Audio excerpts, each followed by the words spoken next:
For years, scientists and environmentalists have warned that oceans are deteriorating because of human activity, mostly pollution and overfishing, but political leaders have lacked the will to do much about it. The Obama administration is now taking a step in that direction. President Obama announced Tuesday that he is directing the federal government to create a national strategy to combat illegal fishing and pollution in the Pacific Ocean. Pollution endangers marine life. Overfishing threatens whole species, as well as the people who depend on them for food and their livelihoods. If we ignore these problems, if we drain our oceans of their resources, we won't just be squandering one of humanity's greatest treasures. We'll be cutting off one of the world's major sources of food and economic growth, including for the United States, and we cannot afford to let that happen. Mr. Obama's videotaped message was shown during the Our Ocean conference at the U.S. State Department.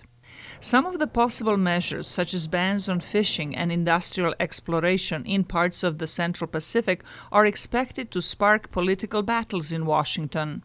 I'm going to use my authority as president to protect some of our most precious marine landscapes, just like we do for mountains and rivers and forests. Hollywood actor Leonardo DiCaprio, an environmental activist, supports the effort. Several billion people a year depend on seafood as a source of protein, and yet we are failing to protect these vital waters. If we don't do something to save our oceans now, it won't be just the sharks and the dolphins that will suffer. It will be all of us, including our children and our grandchildren. Secretary of State John Kerry hosted the conference, attended by members of the international oceans community, government ministers, scientists, and advocates. We have today received commitments for action over $1,450,000,000, and that is all directed at ocean efforts. Kerry also announced progress on efforts to get the required numbers of nations needed to ratify an international port law that would prevent illegally caught fish from going to market.